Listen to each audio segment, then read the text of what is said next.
Assalamualaikum everyone, welcome to another session of Study With Me O-Level Chemistry. Today we will be covering May June 2019 paper 1 question 20 to question 40. All the questions that I will be skipping in this video, you can find them in May June 2019 paper 1 to part 2 because that has question 20 to question 40.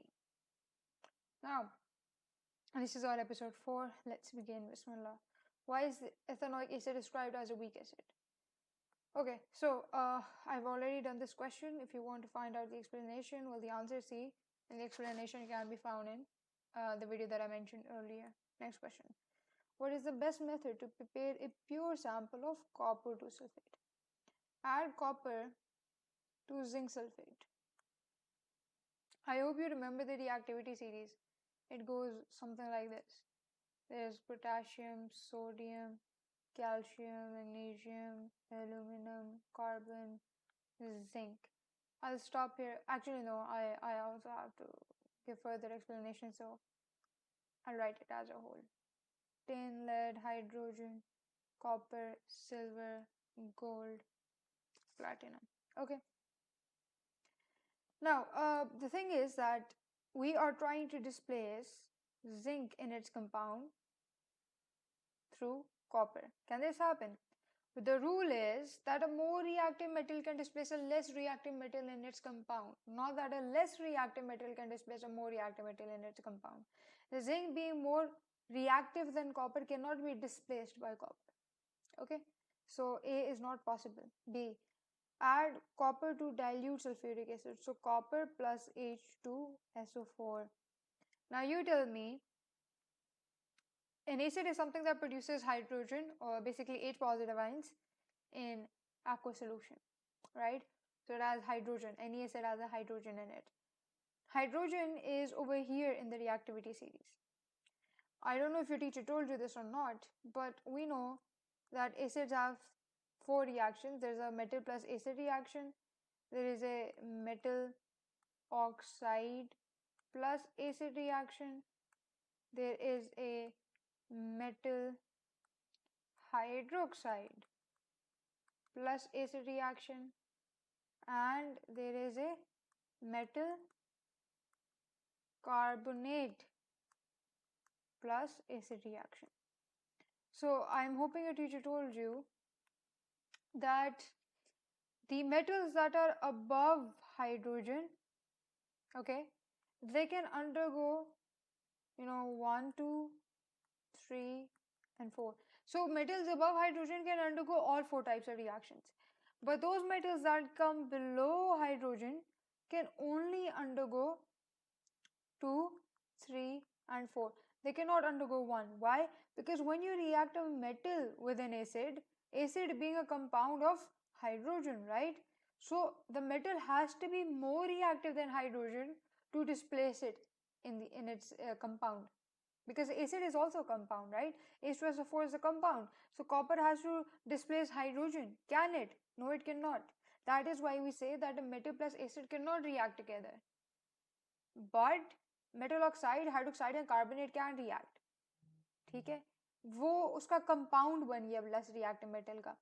I don't want to go into the depth of this logic क्योंकि ये थोड़ा सा इसमें A levels आ जाते हैं. But to talk about this simply, ये जो 3 रिएक्शंस होते हैं इनको हम एसिड बेस्ड रिएक्शन कहते हैं. क्या कहते हैं? Acid based reaction. यानी कि मेटल ऑक्साइड, मेटल हाइड्रोक्साइड और मेटल कार्बोनेट बेसिस की तरह एक्ट करती है एसिड के साथ. इन 3 क्वेश्चंस में, इन 3 इक्वेशंस में. These are acid plus base reaction. The first reaction is a redox reaction, metal plus acid. ये redox reaction है और इधर आपकी reactivity series is very important. ठीक है, यहाँ पर reactivity series का play आ जाता है. तो इसलिए याद रखिएगा कि the first equation or the first reaction can only occur for those metals that are more reactive than hydrogen, because only a metal can displace a less reactive metal in its compound. हम उसके when we say this definition, we don't say that a more reactive metal compound can displace a less reactive metal compound. We say that a more reactive metal can displace a less reactive metal in its compound. यानी कि less reactive metal compound में वो metal ही हो जो ज़्यादा reactive है. ठीक है, तो इसलिए B नहीं हो सकता. C Add copper carbonate with sodium sulfate. I'm not sure if this reaction even occurs in the first place, but let's, for the sake of convenience, let's even, say कि हाँ ये reaction हो जाता है. What do you get? You can get copper sulfate, right? And you can get what? Sodium carbonate. ठीक है. उन्होंने क्या कहा था? Pure sample of copper to sulfate. तो जब मेरे पास in the reaction mixture I have copper sulfate and sodium carbonate, is this a pure sample of copper to sulfate? No, I have to get rid of the sodium carbonate first and then I will have a pure sample. So C is wrong. D, copper 2 oxide dilute hydrochloric acid. Yep. Copper 2 oxide reacting with H2SO4. This is the example of 2. And I said those metals that are less reactive than hydrogen can undergo these 3 types of reactions. So this reaction most certainly will occur. It will give us copper sulfate plus water. Okay. So D is the answer. Let's move on. What is the percentage by mass of nitrogen in ammonium nitrate? बहुत ही simple है. मैंने पहले ही बताया था जितने भी ये जो percentage by mass के questions होते हैं वो कैसे करने हैं. Percentage by mass you calculate by using the AR of element at question or at hand, that is nitrogen, the number of atoms divided by MR of the compound into 100. So I have 14 as my AR, and the number of compounds are how many? The number of atoms. There are 2.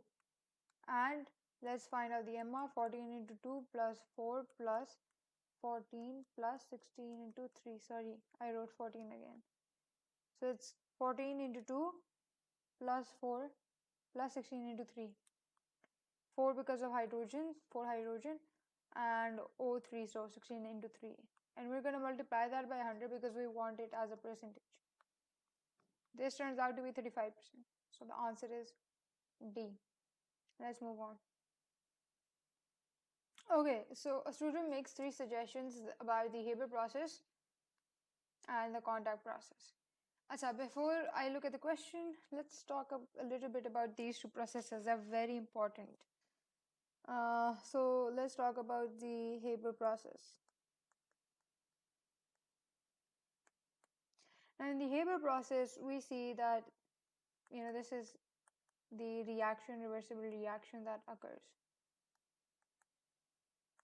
A gas, and a gas.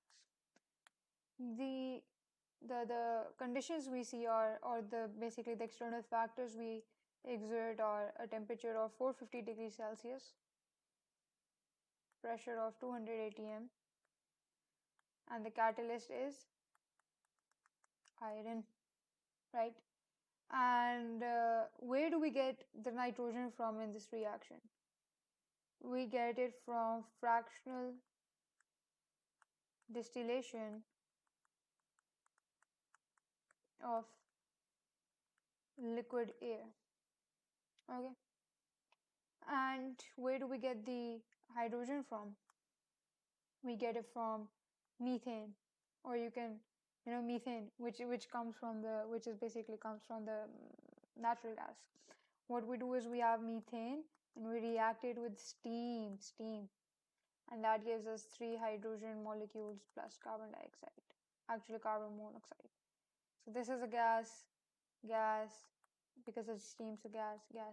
So basically I've just summarized how do we, where do we get the nitrogen from, the hydrogen from, and all of that. Let's look at the contact process. In the contact process,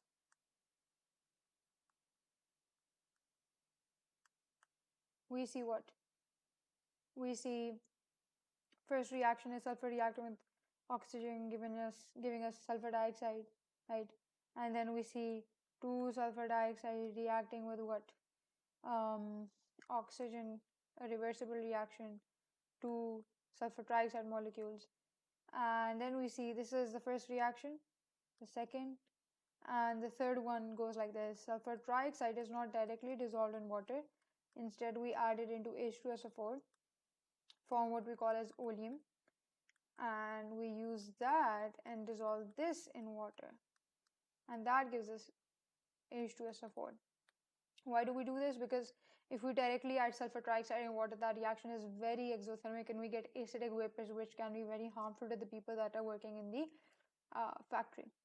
The temperature we use is what? The temperature we use is again 450 degrees Celsius. The pressure is 1 to 2 atm, and the catalyst is vanadium oxide. Vanadium is a transition metal. Remember, transition metals are good. The compounds of transition metals are actually used as catalyst in chemistry. And this is our sulfur. Where do we get it from? We basically get it from volcanic areas. You can actually write all of this down. This is more of a summary for these two reactions. Volcanic areas, we get it from petroleum refining operations. We get it from, as a byproduct, we get it from byproduct of extracting ores. This is getting messy. Haha. Okay, so I thought I had written audio, and that was where I just had to stop and verify. Right, these conditions are used for which reaction? This reaction, remember that. ये conditions हम इस reaction के लिए use करते हैं क्योंकि this is the main reaction where we form sulfur trioxide. This is the main reaction that we discuss in contact process. So now let's look at the options. Only one process uses a raw material. Raw material कौन से होंगे? Reactants obtained by fractional distillation of air. Sulfur, I've written the three places from which we can get sulfur, and that doesn't involve fractional distillation of air. In the Haber process, there's only nitrogen which we get from fractional distillation of liquid air. So, is it true that only one process uses a raw material? Yes, only the Haber process does. Only one process involves the use of catalyst. Wrong. Over here we use vanadium oxide, here we use iron, so 2 is wrong. 3. The product of each catalyzed reaction has the formula XY3. So, जो catalyzed reaction हमने उसको देखना है. Haber process is just one single process. It is catalyzed, and the product is NH3, which has this formula. And in the contact process, the catalyzed reaction is this, and that is also catalyzed, and the product has a formula of SO3, which actually satisfies this. So the answer is going to be 1 and 3. That's B. So the answer is B. Okay, let's move on. Which uses for sulfuric acid are correct? Answer is D. I've already explained this. You can watch it in the other video. Moving on. 26. Element X forms a covalent compound H2X and ionic compound Na2X oxides XO2 and XO3. Which group of the periodic table does X belong to? We know that in an ionic compound, ठीक है, ionic compound में हमें पता है, हम एक चीज़ खेलते हैं जिसको हम कहते हैं the crossing, यानी कि if there is Na plus and then there is X2 minus, X2 negative, they're crossed like this, and that's how we end up with the formula, right? So if I do this in reverse, Na2X in reverse, break it down into its ions, I get Na plus, 2 Na plus, and 1 X2 negative. So this X2 negative means this element belongs to which group? Remember, the group number tells you the number of electrons in the outermost shell, and it can also tell you the charge that will be on its ion. Well, this will be in group 6. Group 6, like oxygen. Oxygen बनाते हैं ना, O2 negative, right? But it says oxides XO2 and XO3. That can't possibly happen, oxygen reacting with oxygen. But what comes below oxygen in the group 6? There is sulfur. So we do have sulfur dioxide and sulfur trioxide. So sulfur satisfies both two options. Covalent compound X. Covalent compounds, well, yep, doesn't oxygen form two bonds and everything in group 2 form two bonds, right? So sulfur does form H2S, for all those who don't know. So it's sulfur that they're talking about. So the answer for this will be D, group 6. वैसे तो even this could have been more than enough for you to judge that. Okay, moving on. Which property is common to, well, again, this question I've already done. The answer is B. Let's move on. Palladium is an element, atomic number 46. Some of its properties and the properties of its compounds can be predicted from its position in the periodic table. Which row is correct? Predictive property of palladium. Okay, we're talking about the property of the metal, not the compound. Its density is similar to the density of sodium. Wrong. Why? Because group 1 metals, remember, group 1 metals, especially your sodium, lithium, potassium, they float on water, whereas other metals sink in water.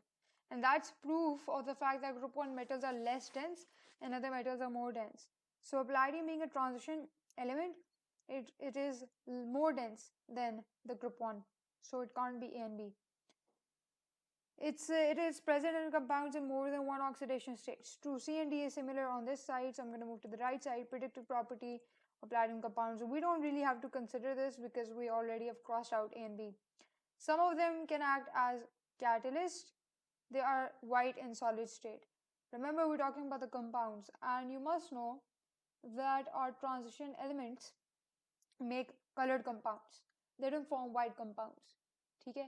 They make colored compounds, and therefore your D is wrong and the answer is C. I'll verbally say some of the properties of transition elements, and you can write them down if you want. Okay? Alright, so transition elements have variable oxidation states. Transition elements form colored ions plus compounds. Transition elements are often used as catalysts. Their compounds are often used as catalysts. So these three properties are very important for these transition elements. Remember them. Moving on. Three different elements react by losing electrons. The ions formed all have the electronic configuration. I've already done this. The answer is B. Refer to the previous video. Question 30. Power cable requires an element that conducts electricity, has a relatively low density, is resistant to aerial oxidation. Aerial basically means happening in the air. Okay? Aerial means happening in the air. Okay, which of these conditions does aluminum satisfy? Aluminum. Okay. Does aluminum conduct electricity? Obviously, because it's a metal, has a relatively low density. This is also true because this is one of the very main properties of aluminum, which is why it is used to make airplane parts. It is resistant to aerial oxidation, which is again true. We know that all metals, they can, if there's oxygen and there's some kind of moisture in the air, they can be corroded, but they can undergo corrosion, but aluminum does not. Why? Because if this is aluminum, what happens is that over time aluminum develops this layer on the surface. This layer is of aluminum oxide, which is formed obviously because of oxidation, oxidation due to the oxygen in the air. But aluminum forms aluminum oxide on its surface, and this layer prevents the inside of the metal from getting corroded. Okay, so it's not easily corroded, and that's why the answer is A. Again, I can say the properties of aluminum out loud, and you can write them down. Aluminum has low density, which means it has, it is lightweight. Then secondly, it is strong when alloyed with, for example, zinc, magnesium, copper, because it's otherwise it's soft and malleable. It's a good conductor of electricity. It has good appearance, silvery white. It resists corrosion. Why would I say corrosion? I mean, it resists corrosion. Lol, I just got carried away. Um, and and I said that it forms a aluminum oxide layer on its surface. That's why it's non-toxic. It has high thermal conductivity and it is non-magnetic. And it's because of all these properties that it is used to make cans and utensils and airplane parts and even electrical transmission lines. Another reason why it's used to make electrical transmission lines is because it's cheaper than copper. Okay, that's enough. Let's move on. Some atmospheric pollutants are listed. Which substances could be removed by reacting with calcium carbonate? Remember how I said that we talk about these three reactions of an acid with metal oxide, metal hydroxide, and metal carbonate, and we call these reactions as acid-base reactions. Why do we call them acid-base? Because if we have an acid, it's reacting with metal oxide, hydroxide, and carbonate. That other compound is a base. That's why it's called acid-base reactions. What I'm trying to say here is that metal carbonates are bases. Remember that. So they can actually react with anything that is acidic. Okay? Remember. I'll even write this down for your convenience. We talked about an acid reacting with the metal carbonate, giving us a salt plus H2O plus carbon dioxide. How come an acid is reacting with metal carbonate? Because metal carbonate is basic in nature, so it can actually react with anything acidic. So can it react with sulfur dioxide? Well, sulfur dioxide is a acidic gas, and there's a proof for that. If you add it into water, you get sulfurous acid. So one is correct. Methane is it's neutral. It's if you add methane in water, the pH will turn out to be close to 7. So methane is neutral. Nitrogen dioxide, well, this is also acidic. If you add nitrogen dioxide into water, there's actually a little complicated reaction here, but it's something like that. And you can see this is what? Nitric acid. So this is nitrogen dioxide is also acidic and will react with the base. Unburned hydrocarbons. Well, unburned hydrocarbons, hydrocarbons, CH, which are CH, they are not acidic and they're not basic. So I'm talking about pure, hydrocarbons, carbon and hydrogen only. They're not acidic and they're not basic. So 4 is wrong. So the answer will be 1 and 3, which is B. Okay, let's move on. Okay, question number 32. River water contains many impurities. Yes, it does. Which process alone can produce pure water from river water? Oh, my phone keeps giving me notifications. I really need to turn the volume off. Okay. Impurities. Well, in river water, you will get to see a lot of ions like chloride, like sulfate, like carbonate, of sodium, magnesium, calcium, iron. You'll get sand in river water, you'll get rocks of organic matter, and whatnot. Okay. So there's a lot of stuff in river water that we need to get rid of in order to make it pure. So let's look at the options. A. Adding chlorine. Well, chlorine is wrong. It alone cannot purify water. Why? Because it kills bacteria only. Chlorine is used to kill bacteria, my friends.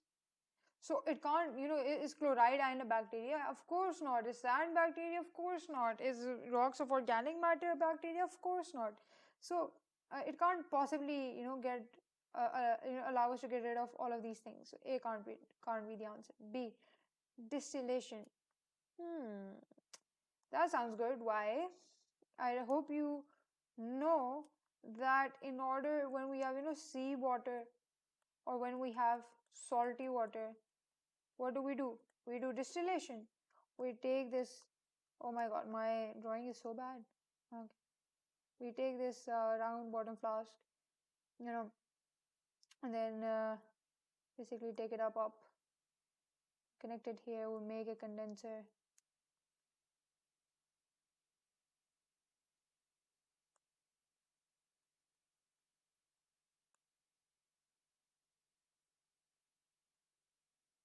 So it'll look something like that, right? So we use the process of distillation to actually get rid of that salt. This is salty water. What happens? Because distillation depends on boiling point, and boiling point is a unique property for every substance, pure substance. What happens is that the water starts boiling at 100 degrees Celsius. It goes as vapor into this condenser where it gets liquefied and starts collecting in this container as a distillate. Whereas what remains in the round bottom flask at the end is salt, and we get water collected over here. It's distillated. So we can actually get rid of chloride ions in this way, or salts basically in this way. So if I have all of these things, right, because everything has its own boiling point, these things can actually remain in the round bottom flask, whereas the water can boil up and be collected like that. अगर आपको पता हो आपके syllabus में एक example है distillation, simple distillation की example है कि सिंपल डिस्टिलेशन ऐसे होती है, हम करते हैं इसकी हैं रिवर वाटर की, सॉल्टी वाटर की. जब हमारे पास सी वाटर होता है उसमें बहुत ज़्यादा सॉल्ट होता है, सॉल्ट इधर रह जाता है, पानी हमारे इधर कलेक्ट हो जाता है. ठीक है, तो इस वजह से ये भी सिमिलर सिनेरियो ही है ना. सैंड का अपना boiling point, rocks of organic matter का अपना क्या नाम है बॉइलिंग पॉइंट होगा, and these ions they can be left behind. So I think B would be the right answer. C, filtering. Can filtering get rid of these ions? It can get rid of sand and rocks, but what about ions? It cannot get rid of ions, right? Passing through carbon. Well, activated carbon does remove impurities. Activated carbon, okay? It does remove impurities and the contaminants through the process of adsorption. And we actually use carbon in water filtration use, air purification, metal extraction, and teeth whitening and other cosmetics. You would have seen those, those whitening teeth charcoal ads that you get on social media to, make your to make your teeth whiter. So they are actually an example of this. Because activated carbon can remove impurities and contaminants. Okay, but it cannot get rid of these ions, right? ये इनसे तो deal कर लेगा, but what about the ions? So it can't be D as well. So that's why the answer has to be B. Okay, distillation is actually done in many ways. असल में जो distillation होती है, जब आप असल चीज़ जब आप करते हो river water के साथ, वो desalination होती है. And desalination can be done in many ways. It can be done through distillation, through reverse osmosis, forward osmosis, and electrodialysis. There's so many options out there, but distillation is one of them. And in your level, मतलब आपके level पे भी distillation is more than enough to remember. ठीक है, तो river water को हम किस तरह purify करते हैं with purify करते हैं, pure water कैसे obtain करते हैं? By distillation. Okay, 33. Compound Q is a hydrocarbon, has no isomers. Compound Q does not decolorize bromine in the dark. If something is not decolorizing bromine, first of all, decolorization of bromine is a test for alkenes. So if compound Q does not decolorize bromine in the dark, it doesn't matter for alkenes to have dark or light. They will decolorize bromine nonetheless. But this compound is not doing anything, even in dark, right? तो इस तरह से वो alkene तो नहीं हो सकता. ये they actually try to confuse you with the halogenation that we study about alkanes. कि जो alkanes होती हैं, they go through a halogenation reaction with these halogens, and तो उधर से maybe some people might get confused. Oh, it's dark, we need UV light for this. But don't forget, that's the reaction for alkanes, not alkenes. Your alkenes must decolorize bromine nonetheless. So that's why, because it's not decolorizing bromine, it can't be your alkene. So that knocks A and C off. This is, so it's an alkane now. The second hint that the examiner gave was it has no isomers. Tell me, does does propane have isomers? No, it can't.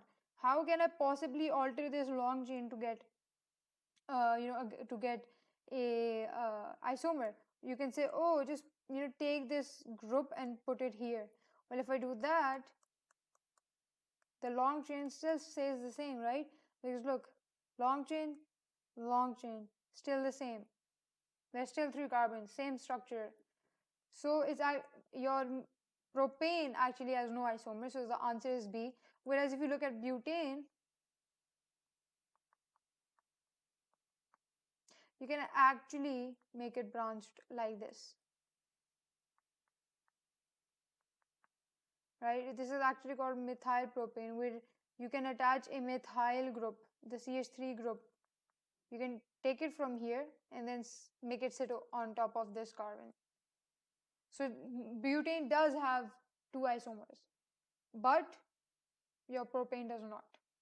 ठीक है, तो answer जो है वो हमारा B हो गया. 34. Which organic compound requires the least number of moles of oxygen for complete combustion? I think I've done this. The answer is A, and you need to refer to the previous video for this. When a molecule of saturated hydrocarbon is cracked, it forms 2 molecules, X and Y. So we're talking about cracking. Which row is correct?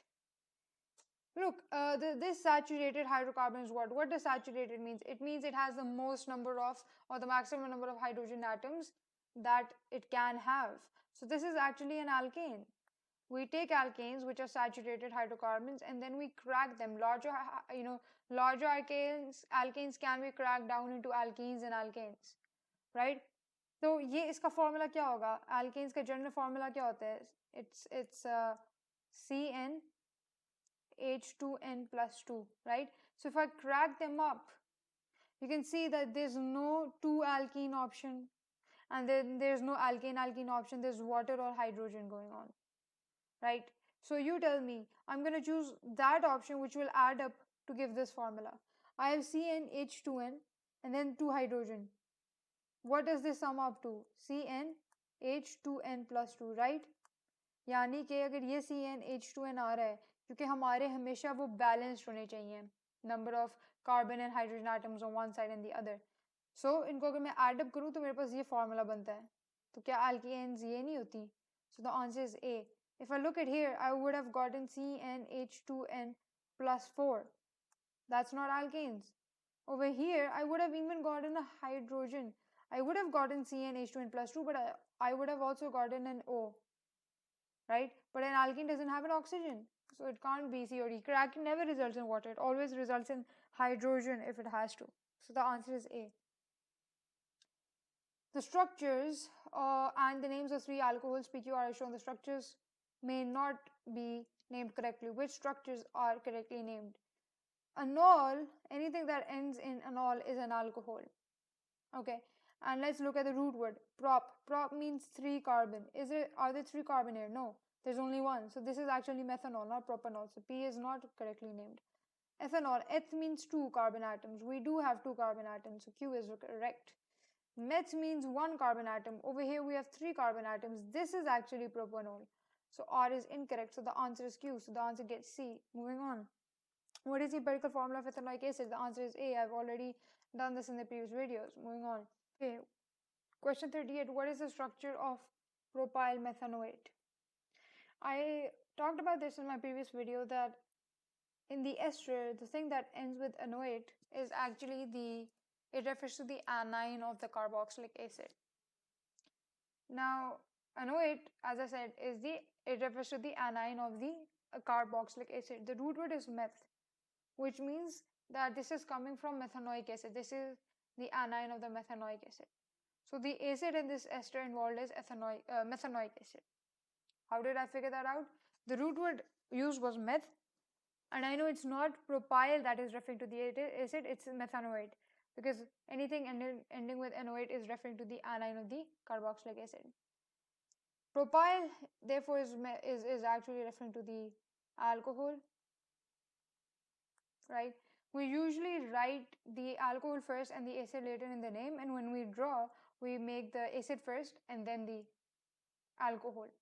But when you're drawing the structure formula, the displayed formula, it's not compulsory that it will always be like this, that the acid will always be first. Conventional way is yes, that the acid is first, but it's not a compulsion. Okay, so I have this as CH3CH2 CH2OH reacting with HCOOH. Okay, so from the acid the OH gets eliminated, and from the alcohol the H. And what I'm left with? I'm left with CH3, CH2, CH2O, and then OCH. Now this is if I write the alcohol first and the acid later. But as I said, because we usually write the acid first, it's HCO, O, CH2, CH2, CH3. This is the conventional way, but we can also write it in this way, doesn't matter. It's not a compulsion. Let's look at the options. CH3, COO, CH2, CH2, CH3. We know that the CO part belongs to the acid. This makes it 2 carbon atoms, which is ethanoic acid, and that's not our acid here. This is CH3CO. This is again ethanoic acid. CH3CH2, CO. This is actually propanoic acid, so it can't be C. So it has to be D, but let's look here. CH3CH2, CH2O. So this is the alcohol part. So this is actually the alcohol part. And this is the acid part. And the acid you can see is H and then a 1C. So that's methanoic acid. And then this is the alcohol part. So CH3, CH2, CH2, which is propanol. So the answer is D. Which substance on combustion produces oxides of nitrogen? Anything that has nitrogen on burning, because combustion is reaction with oxygen. So oxides of nitrogen we can only get from those structures that already have nitrogen within it. Now talking about fats are carbon, hydrogen, oxygen. Okay, they're carbon, hydrogen, and oxygen, and sometimes phosphorus even, but it can't be. But that's it. There's no nitrogen in fats. I'll make an example, the very famous example in your syllabus. You have what you call as glycerol.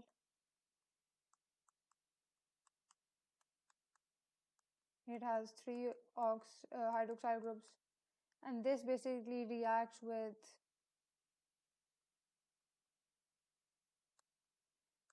3 acids.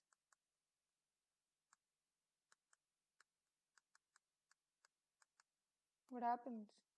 OHH, OHH, OHH. This is an example from your syllabus, and this gives you H, C, C.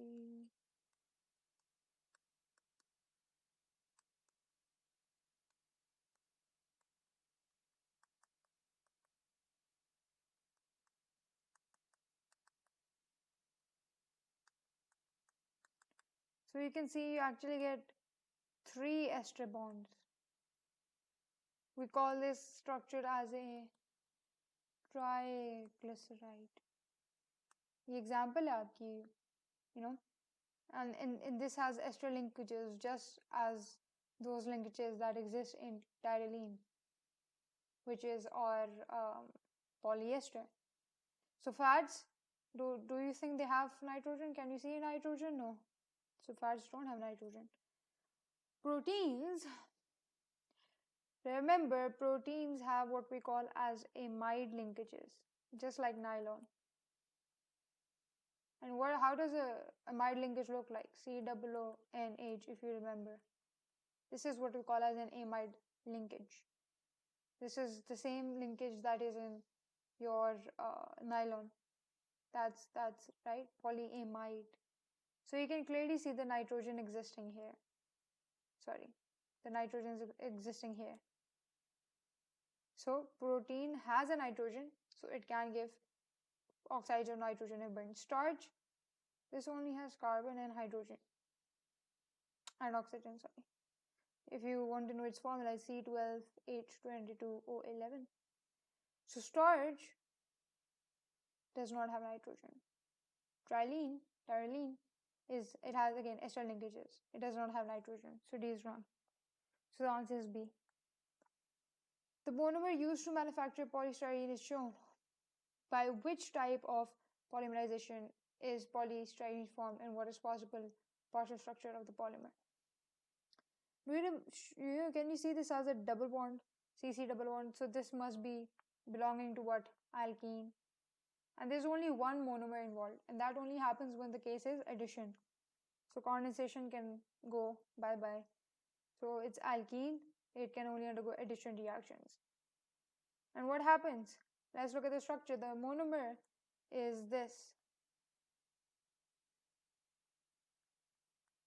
When you have to make the polymer from the monomer, what you do, you just take the double bond out and make that structured again, like that. These are two repeat units, one unit, another unit. So let's look here. Over here, if you see, you can see a box here and a box here. Does that happen in this? No. What happens in this? You see H and then a box, then see H. And then the process repeats. So B is correct. Also, this can happen that you can draw that box at the top even if you want while drawing this. It doesn't really matter. These places can switch between up and down. The box can go up, the hydrogen can come below in the polymer, not in the monomer, in the polymer. So the answer is B. And that's it for today's class. I'm sorry, I was actually very, very sick today, so I couldn't explain all these questions brilliantly, but I hope you liked it. And if you did, give it a thumbs up and maybe leave a comment down below and subscribe if you haven't. Thank you.